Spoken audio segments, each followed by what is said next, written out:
the reason why emyaka ebiri because mubadde nga ku African lwaki kuno wasazeewo ensonga lwaki kuno nasazeewo Serena nga bwe nagambye earlier njagala kwe-challenginga to be better. Bw'oba oyagala okulaba omuntu gw'otalabangako mu ggwe olina okwe-challenginga n'okola ky'otakolangako. If you want to get something you've never gotten, you do something you've never done. So njagala kwepushinga ne-challenginge kubanga nyina sho gye nyina mu mutwe nze nganze gye mmanyi gye nsobola okukola gye sikolangako. So njagala kumanya kisaawe kye kyaŋŋaana ne ŋŋenda mu Serena. Njagala ng'eri closed bulungi nnyo nga sound esigala omwo lights. Njagala kulaba kikyenyiza kukola in a closed place like Serena kubanga byonna bye nnyina mu mutwe tebikola bulungi mu kisaawe. Kati ate nga bw'onaalaba nti omusota guyubula skin yagwo ndi mu kuyubula nange ne mu kuggyawo skin ya Shiboli. Ngenda kutandika 33 omwezi ogujja ntandika emyaka 33 natandika okukola ku myaka 15. So sikyalowooza kyekimu sikyayagala bintu byebimu ebintu byenjagala bikyuseemu ng'era omuntu yenna akula waaba okula si kwa buli omu naye waliwo abakula. Kati nze nkula buli mwaka nkyuka kati wano wendi mpulira nga njagala kukolayo kintu kyesikolangako ate era ntapinge ne mutwe gwange ku ki bulijjo kye njagala okukola kyesisobola kukola nkikole mu Serena. So njagala kulabako mu Serena nyinza kukola ki. Yeah, next month. November. Just recently, I was against 40 plus. And people will never go. Anti mwenna kye mwerabira just mwagala nnyo. No, there is one thing. Omuntu yenna waweza emyaka 3 plus nze manyi abawaka n'emyaka ekibasumbuwa ogenda n'ojjukira nti gw'olina egyo emyaka n'egisingako ne tonnakola bintu byenkoze kati n'owulira ng'olina kuwakanya myaka gyange okwewuliza obulungi. Kino kyekiriwo. Don't make yourself comfortable by denying the reality. Reality is nyina emyaka 33. Kati gw'oba oyongerako emeka kiri gy'oli. I'm 33. I joined Obsessions in 2007. Helen Ray agijoining. Mumanye facts zammwe nze na joining Obsessions nga ne jangu ewedde hit yaabwe na replacing a Clio in 2007. I was 17 years. Do the math. Tugende ku kibuuzo ekirala tutuddamu byagala mbajjemu obwo obuntuntu obwo. New journey. Make us think age is catching up. New journey neyokweyubula. Age is not catching up with me. I'm growing. Omuntu yenna owakabi. You evolve. Okula. Tosigala mufu kyekimu ng'okola ekintu kyekimu emyaka gyo gyonna gy'ogenda okuba ku nsi. Bw'oba wali oyagala nnyo ebbaala ogenda okulaba w'ogenda mu myaka 4 plus. Ng'ogamba ate kino nakyo tekikyangasa. Bw'oba wali mwenzi nnyo ng'omusajja ng'ogamba bannange abakazi bo mbadde nabo naye banzimbye. So bakiyita kukula. Si myaka to chase you but to grow up. Omanya abantu bangi bongerako emyaka naye tebakula. So for me I'm talking about growth and maturity. So nkuze ebintu byenjagala binene. Njagala ebintu bingi naye bibanyonyola temuyinza kitegeera. Nyina eryato limu nenjagala obwato nga 3 nga buli butwala abantu 10 ebyo nanyina obikolerera ate siyinza kukola bintu byebimu okufuna byesifunangako nyina okyusaamu. Okay, right there omuntu nga fana mole n'abantu bafanze banjagala okwebuuza. This comes at a point when you'll be fallen with your former manager actively. Kina engeri kyakugulamu amaaso okwawukana ne Jeff actively waliwo atugamba akyaliyo but not active manager. Kubanga wakati saa zino tutandise exploiting new grounds n'okulaba muno yagala kufollow. Kina engeri kyakugulamu amaaso okwawukana ne Jeff. What I can tell you is Jani yange n'omwami oyo yali good. Era nga bulijjo lwakuba tugaana naye buli omu alina waakutuusa kyo ne kiggwa ne weeyongerayo. Kati mwami Jeff yantuusa we yantuusa emyaka 9 gye twakola ffenna naye ne mutuusiza we namukola ki we namutuusa kati essaawa era nga bwe nakugambye ng'omuntu akula neeyongereyo with all due respect. Okay, on that note, omusajja yakuteeka teyanteekawo twakolagana ne ntuukawo okunteekawo kiringa okunsitula n'akimpa teyakimpa. Yasayinira omwana omuto young talent akitinga nga gwe asawundinga nga gwe sikimanyi ekyo kino tukiyite nti zita competition ekyo mbadde sikimanyi mbu yasayininga omwana asawundinga nga nze honestly nze ndi mu world yange nfa kubinkwatako era kumakya genda kati already I'm adding on company to company to company I'm too busy so ebintu ebimu sibimanya ate era ebintu ebimu tibimalira nnyo budde nga bwe nnabagambye abawagizi tulina bangi era omwana oyo gwe yasayininga asobola ofuna abawagizi be ali nange nesigaza abange tewali nnyo kyetulwanira wange buli omu akola omulimu gwe afune kyalina okufuna kyagala okugjayo nti kiringa wonaakwata siku kyakuterekodi nti n'okwata ereplica kitegeeza nti n'omuntu n'akuwozaamu n'ennyimba ze baatandikira naye kezi omanyi abantu abanjozezaamu naye gwe bangi but the thing is about okwozaamu wabeerawo original copy. I'm the original copy, to never change. Why are you a threat to many female artists and male artists apparently? Why am I a threat to both of them? I'm very focused. I'm very focused. My eyes, simanya. Ebisigadde byonna bibeera background noise naye amaaso gange gali ku goal yange. That's why I scare you. That's why I scare everybody. Yes, among okay. your goals, we've seen so many artists right now are in AGO, 25, 28 plus. Well, some of their goals is family. You talk about family, but you see more of your brothers. Yeah, my mother, yeah. You as a woman, I love that. Go on. Yes, you as a woman. When do we see you come out with obuuza nebibuuzo ebyakabi tulagako ku that side bakona okubeera balina family abalina abaana abalina abaami bagamba Sheebah atispayako because yeno omwami we beyagala nnyo Sheebah atispayako because yazaddeeko ku mwana Sheebah atispayako because family ku Valentine when are we seeing that evolution in it?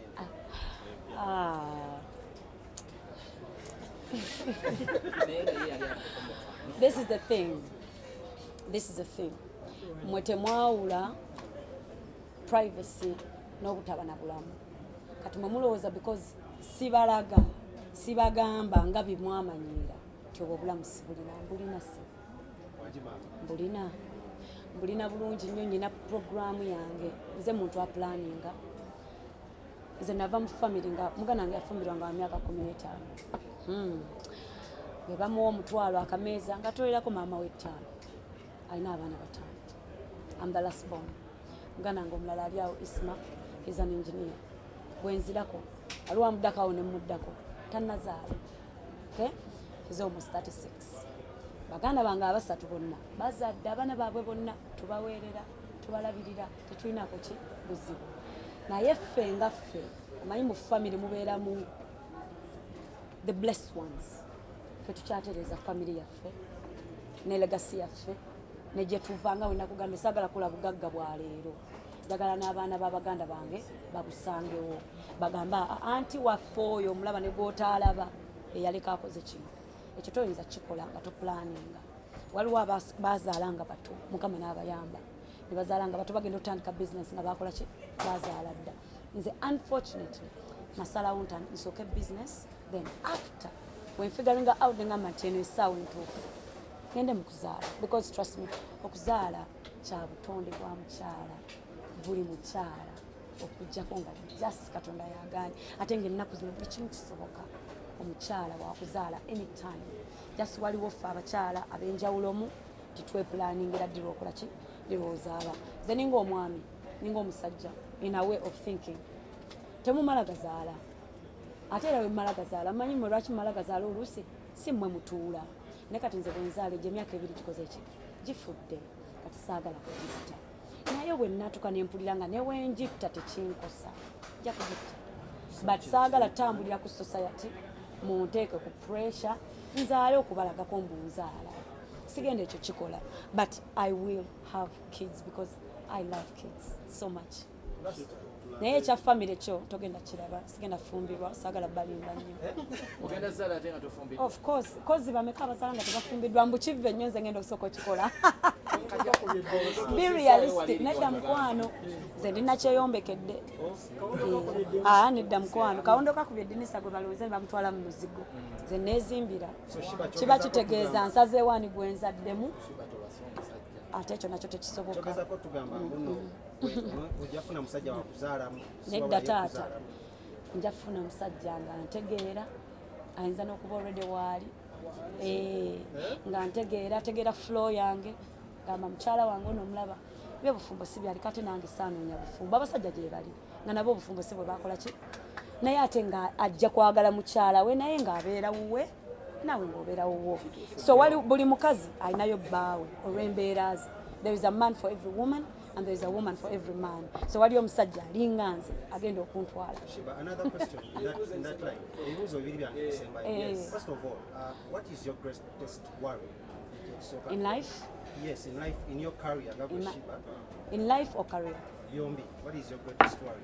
And then ekyokubiri, aren't you worried about age? Because I'm 33, I'm not 53. Abantu bagamba abakyala mwine bagakutuuka.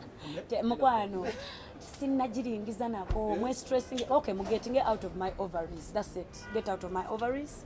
Muzireke, zijja kufunctioning arrange as a get out of it.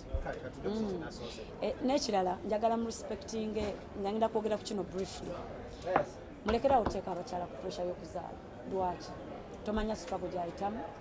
Jateeka omukyala ku pressure nga abadde agezaako emyaka 4. Gwe tomanyi ky'oli mumukola, omukutula. Buli w'omuteeka ku ki? So your topic mugiraba, mugirekenga. Omukyala asalewo akola ki? Azaale lw'asazeewo kola ki? So it's a very sensitive topic. Nze mukimbuuza n'ekiddamu because I'm okay with it, but it won't be okay for every woman. Sometimes ojja kwogera n'omukyala ng'abadde strugglinga oba abaana be bavaamu naye nga gwe tomanyi. So your topic mugirekera abakyala. Subire nti ogenda kukolayo band eyiyo. Band ki? Band like. Sinnagendayo but wennakikolera nja bagamba. So tubuuleko ku worry yo. My worry is failing. Chechoka. Failing. For me, failing is my worry. Waking up in the morning, mama wange ankubira ngoba alinamu ekizibu nga sinza kimuyamba. Failing. Omwami wa bwino tumuwa mukisa kuba failing. Anti ono omwami yakutentaguza. Ekibuuzo kyange kino. Yes, sir. Omwagizi wayinza okubeera yeebuuza omusajja yali akutuusizaako ekizibu mwakomawa. Tewali musajja ya owoomya oli wakabi nnyo kale byekole muwoomya owoomya wabula onyumisa obulamu byekole gwe mujje nga mwenda besho gye mutalabangako nange kennyini njewulira mujje okundaba ebyo bya politics genda mu government. In my heart, you know why? Let me explain. That man is kind. Omusajja oyo wa kisa saha era mmwe muyinza okusuulasulamu ebyammwe bimwagala tebinkwatako naye oyo kyali wange bro nga wonalaba wenzaalibwa ne Isma naye bwe ŋŋamba nti nyinamu obuzibu newe mba sinabo mugamba abeerawo alinga kabakko. Waliwo abantu bo nga tosobola badinayinga kubalaba because they continuously love you and support you and are there for you. So Sa is one of them, Kabako is one of them, Ann Kansime is one of them. Waliwo abantu mu industry nga bambye banjagala bwagazi and I respect that and I love that because mu industry si kya bulijjo. So thank you. Teri musajja yantuusaako kizibu. Waliwo omusajja ya crossinga line gyatalina kukola ki crossinga. So nalina okwogera okumakinga sure buli omu ategeera nti eyo line tebagi crossinga. So tewali yankola kikyamu kyonna. Ekyo nkyogedde over and over and over. I wasn't raped, I wasn't touched, but I was disrespected in my space. Waliwo space y'omukazi gy'otalina kugendamu nga tolina kugendamu. That's it. Concert guys.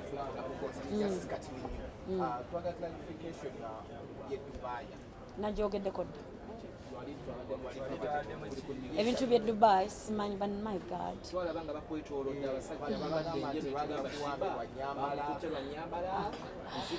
Ati ani gwe bakwata ate tebawerekera ne bateeka mu Lamborghini mwamulabawa. No. No, I was protected. Abo bali ba CID ba Dubai bawarabu bali ba protectinga until I leave Dubai bali bagala making sure ndi okay. That's it. Era babeerawo paka ku airport paka ebalabanga nyingidde. That was their job. They were just protecting me.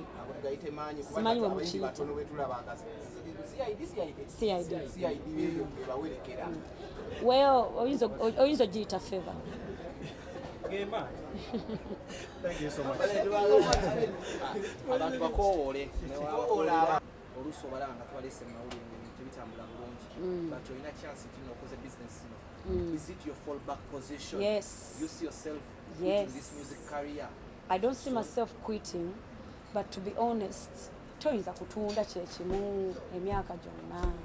Era otuuka ekiseera one oyinza okuba okyayagala naye nga maanyi gakuweddemu oli myaka 45 so sigenda kubeera ku stage nga nkyagezaako okuzina n'abaana bato abajja ku myaka 45 nga natandika ku myaka 15 so ngezaako n'ekirala ebintu byensi tobimanya leero ofunye obulwadde nga bakugamba bwa bulago togenda kuddamu kuyimba kati ekyo wekibeerawo okoze otya kati zisaagala kulinda nga sirina yadde muntu ankubira simu kumbuukinga ndyoke nzijukire nti saapulaninga so ekyo nakyo njagala kukikola nga nkubiriza abayimbi baleme kutunuulira just kweno moment oyinza okuba nga essaawa eno oyingiza ssente ng'omuyimbi naye watiifu olekerawo okuyingiza ssente ng'omuyimbi opportunities wafunamu ng'omuyimbi ozikozesezza bulungi okuwa retirement ekuwa emirembe.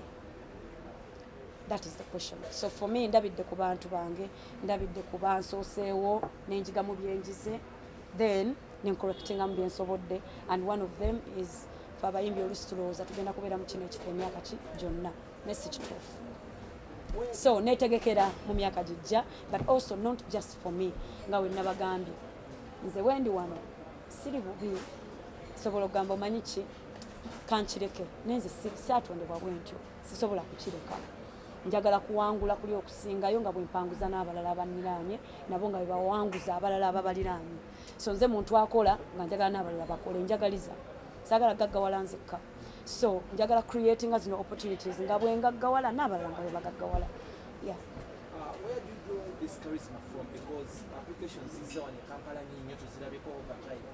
At 2016 waliwo Uganda Music 2018 ne mu lockdown waliwo gye baali batujijika. Then abantu okwadeputinga abantu ogenda an artist wakata muwomya ali ku YouTube ebyo nogenda kujjayo wakawo n'omuteeka eno ebyo byonna nja bagamba ng'olunaku nziguddewo ki UGFlix kati ebyo byolwo olunaku kubanga oli mukumbuza lunaku lwa longi ku longi onambuza ki ya UGFlix byonna byonna ogenda bimalayo UGFlix kyenjagala obbagamba kyenjagala okucorrectinga tebeerangawo. It's an international application. Go on Google and find out international application erabibwa ensi yonna eyo ndalamu okusinga application gujja creating the Uganda. So that's the difference. Eno nti firimu yo tegenda kulabibwa bulabibwa muna Uganda egenda kulabibwa buli omu mu nsi yonna. So kiri gy'oli ocreating zotya kyo creating ze kitunda then ogenda kutunda tekiri limited because abantu wano tetulina bamala kulaba content waffe nga tumwagala tulina otapingako mu nsi eki endala.